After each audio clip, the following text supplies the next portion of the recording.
Take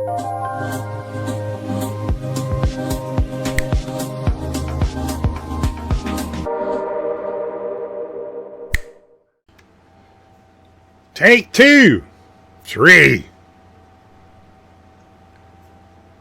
Greetings. Welcome back to the channel. I'm Bruce. Today is the finale of the Aerovette that I built for the Chris Cortel Celebration of Life group build that I purchased from Michael Cortel that used to be in Chris Cortel's model stash.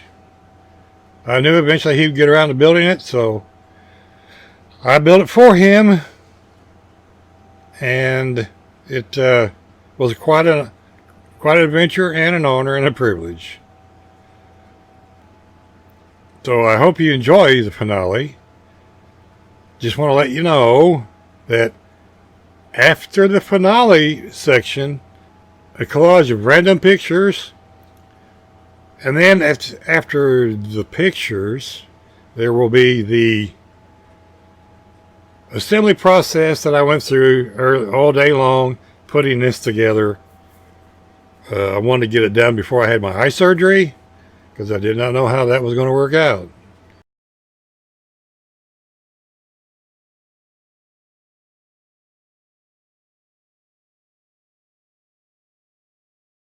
Enjoy. Watch till the end. I enjoyed making the video. It's quite good, if I may say so. I want to thank everyone once again for all the people that followed along, the like, share, subscribes, comments, the new subscribers, and the old ones. Love you all. I couldn't believe that there's 117 of you people out there want to watch this crazy old man. God bless. Take care, everybody. Remember, be kind to your neighbor. You don't know when you're going to see him again. Be kind to the people you meet along the street. God bless every one of you. God loves you all. Take care now. Bye-bye. This is the final of the Chris Cortel Celebration of Life group build. This is my Aerovette that I purchased off Michael Cortel that used to be in Chris's stash. I told Michael when I bought this that I was going to build it in the group build, and we have done so. Okay, without any further ado, we're going to quit jabbering.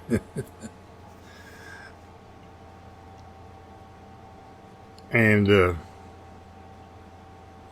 going to get to the car here in a minute. But first I wanted to kind of explain my thoughts behind the build. A young man found this car in a old warehouse building.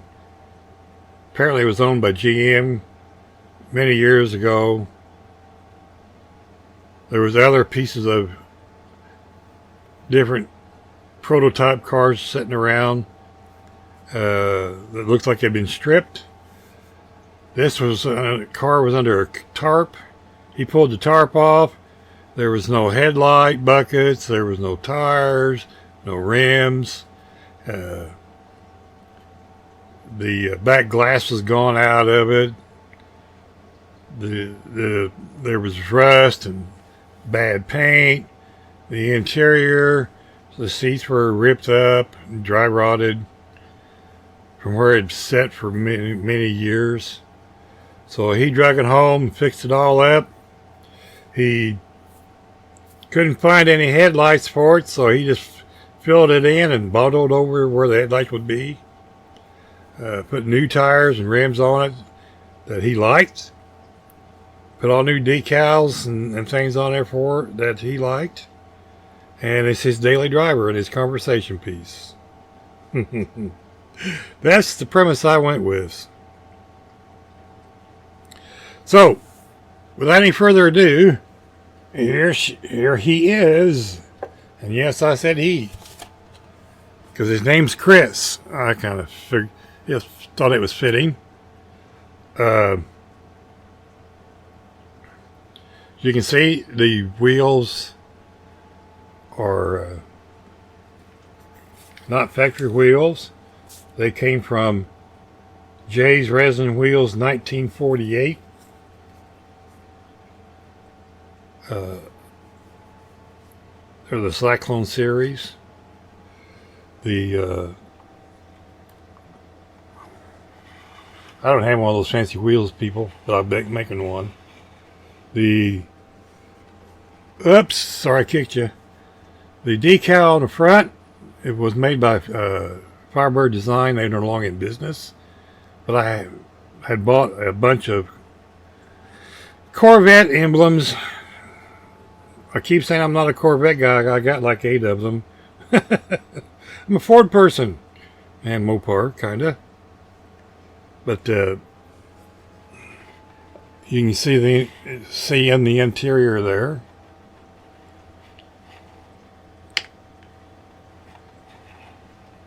And then this side.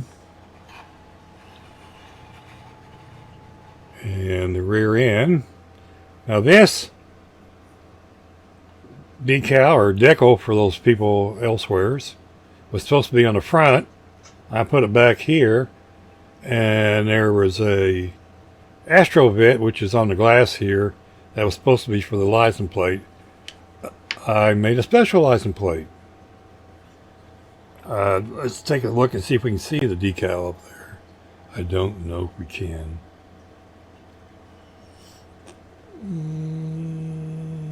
No, it's too faint. There's a good picture of the engine. Wires and spark plugs, fuel line. Let's see if we can get this to focus. I have the license plate. It says Cortel 59.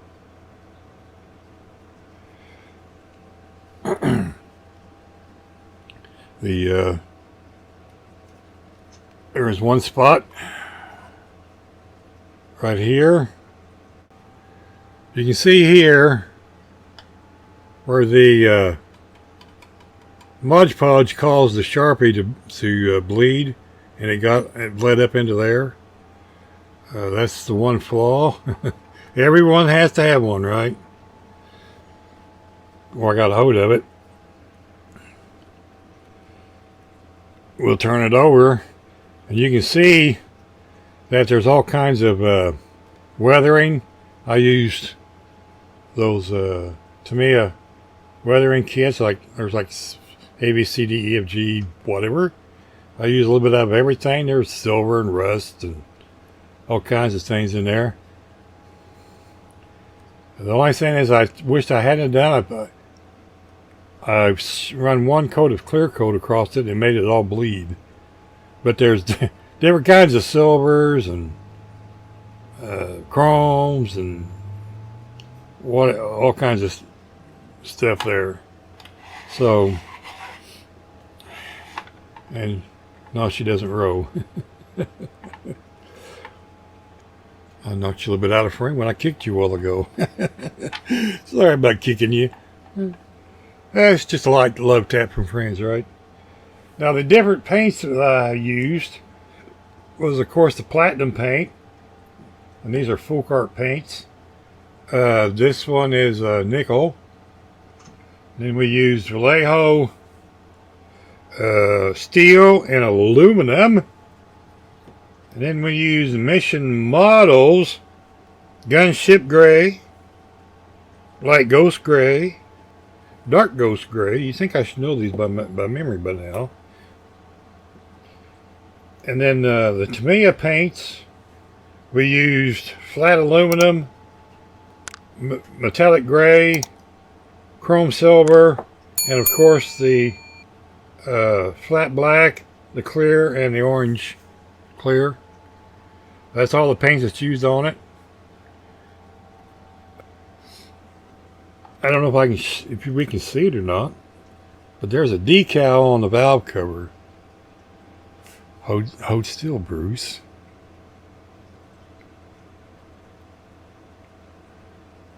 That was a pickle to put on there. I lost that thing 5 times.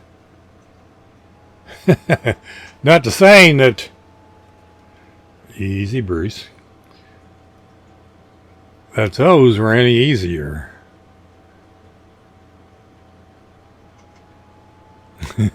Yeah. Trying to do that 4 times in a row. I'm still not sure that they're all on there evenly. But remember I cut this front end in 2? And I said that this lower chassis held these 2 pieces together. As you can see, you can't tell that I cut it in half. Okay, there was a reason why I was wanting this kit, because it holds a special meaning, because it's the sister build of, let me scoot this over, of this one.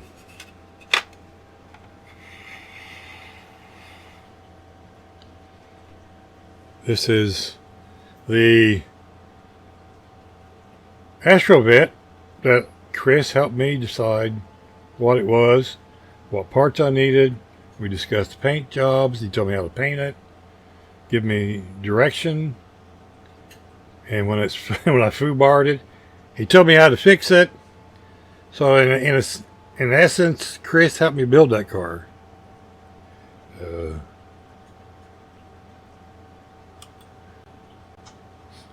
See if I can get you guys an overhead shot. Here's what they look like sitting side by side.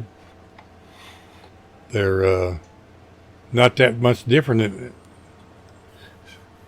in the cars.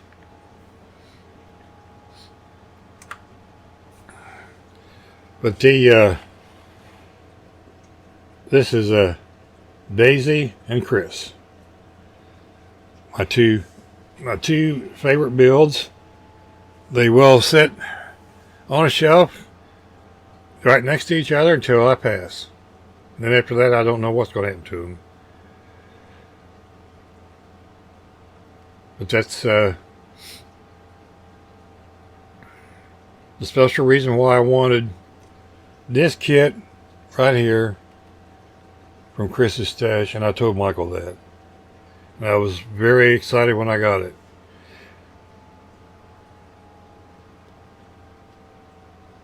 So I want to thank everyone, all my subscribers, all the people that's followed this build, all of the likes and shares, subscribe, comments, suggestions, people answering in the polls, a poll.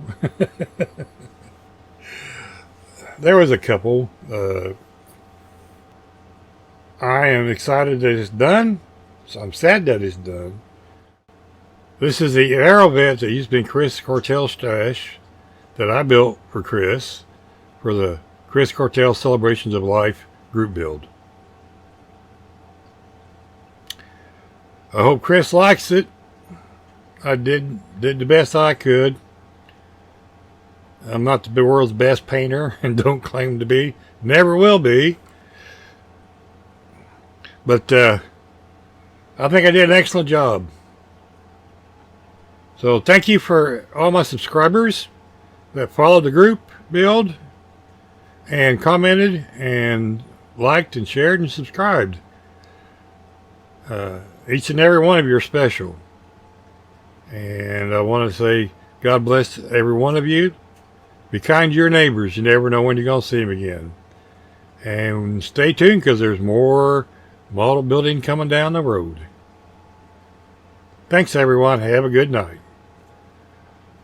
Bye-bye.